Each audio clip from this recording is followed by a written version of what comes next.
Hello friends, तो कैसे हैं आप लोग। आज की क्लास में हम देखेंगे मल्टीप्लिकेशन का ट्रिक। हम जैसे कि बचपन में मल्टीप्लिकेशन करते थे, इसी मेथड से करते थे। क्या करते थे, जैसे हमसे कहा जाता था कि 12 × 13, तो मैं क्या करता था 3 × 2 तो 6 हो गया। यहाँ इस 3 को फिर इससे मल्टीप्लाई करता था, 3 हो गया। ठीक है, अब सर हमसे कहते थे कि उसके बाद क्या करो, यहाँ पे क्या लिख दो, क्रॉस लिख दो या जीरो लिख दो। तो ठीक है, ये लिख देते थे। फिर 1 को मल्टीप्लाई इस 2 से करते थे, जो आता था वो यहाँ लिखते थे। 1 का मल्टीप्लाई 1 से करते थे, जो आता था यहाँ लिखते थे। फिर इसको हम ऐड कर देते थे, तो 6 का यहाँ 6 हो गया, 3 + 2 5 हो गया, और यहाँ 1 है तो 1 हो गया। 156 क्या हुआ, हमारा आंसर हुआ। सिमिलरली अगर हमसे सर कहते थे कि 34 × 43 करो, तो हम क्या करते थे, 3 चौके 12 के 2 हासिल 1, और ये 3 तिया 9, और हाथ में जो 1 है उसको हम ऐड करेंगे तो 9 1 10 10 लिख दिया। फिर मुझे क्या करना होता था, ये साइन देना होता था क्रॉस का, क्रॉस दे दिए। फिर 4 चौके 16 का 6 हासिल 1, 4 चौके 16 का 6 हासिल 1, फिर 4 तिया 12, हाथ में 1 है तो कितना हो जाएगा, 13 हो गया। 12 + 1 13, तो मैंने 13 लिख दिया। और फिर क्या करेंगे, इसको हम ऐड कर देंगे तो 2 का 2 हो जाएगा, 0 + 6 6 हो जाएगा, 1 + 3 4 हो जाएगा, 1 का 1 ही होगा। 1462 क्या हुआ, हमारा आंसर हुआ। दोस्तों इसमें आप देख रहे हैं कि कितना टाइम लग रहा है। अभी मैं आपको ट्रिक बताऊंगा जिससे आप कितना ही भी बड़ा मल्टीप्लिकेशन हो 2 डिजिट का, आप सिंपली उसको बिना इतना कैलकुलेशन किए आसानी से आंसर दे सकते हैं। तो वीडियो को पूरा देखिएगा। ट्रिक में हमें क्या करना है दोस्तों, जैसे मुझे 12 × 13 करना है, तो मैं क्या करूँगा, ये साइन आप याद रखना, इस तरह का साइन आप याद रखना।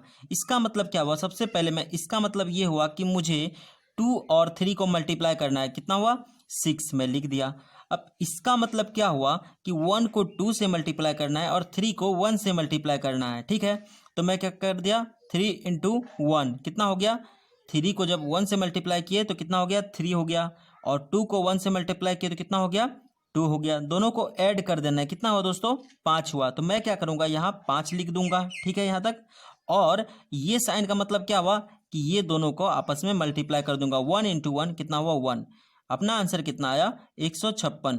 क्या 156 पहले आंसर आया था नॉर्मल मेथड से? हाँ, तो हमारा ये ट्रिक जो है बिल्कुल सही है। अब देखते हैं हम दूसरा एग्जाम्पल को। दूसरे एग्जाम्पल को करने के लिए फिर हम इसी साइन को ध्यान में रखेंगे। इसका मतलब क्या हो गया, 4 को मैं 3 से मल्टीप्लाई करूंगा या 3 को 4 से मल्टीप्लाई करूंगा, कितना होगा, 4 तिया 12 का 2, हाथ में कितना हुआ, 1 1 मैं अपने माइंड में या हाथ में कहीं रख लिया। ठीक है, अब ये क्रॉस का मतलब क्या है, 3 को मैं 3 से मल्टीप्लाई करूंगा, कितना होगा, 9 होगा, 9 भी लिख लिया। और 4 को 4 से मल्टीप्लाई करूंगा, कितना होगा, 16 होगा, 16 को भी लिख दिया।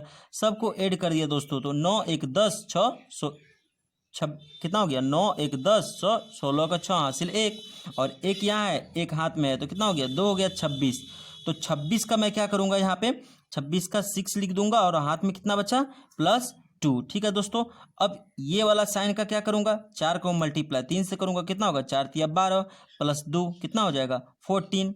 तो 1462 अपना आंसर हुआ। क्या यही आंसर मेरा पहले भी आया था? हाँ दोस्तों, पहले भी मेरा क्या आंसर आया था, 1462 ही। तो इसका मतलब क्या हुआ कि मेरा ट्रिक बिल्कुल सही है। दोस्तों अगर ट्रिक पसंद आया तो वीडियो को लाइक कीजिए, चैनल को सब्सक्राइब कीजिए, और कोई प्रॉब्लम हो तो कमेंट बॉक्स में कमेंट कीजिए। आप लोगों को मैं 2 क्वेश्चन देता हूँ होमवर्क के लिए, अगर आप लोग को समझ में आया तो कमेंट बॉक्स में कमेंट कीजिएगा। जैसे कि मैं कह रहा हूँ कि मुझे बताओ 45 × 54 = क्या होगा, आपको ट्रिक से करना है। और 63 × 35 क्या होगा। अगर आपको ट्रिक समझ में आया दोस्तों, तो ये जो क्वेश्चन दिया हूँ 45 × 54 63 × 35, ये आप इस ट्रिक से कर करके कमेंट बॉक्स में कमेंट कीजिए। Thank you to all.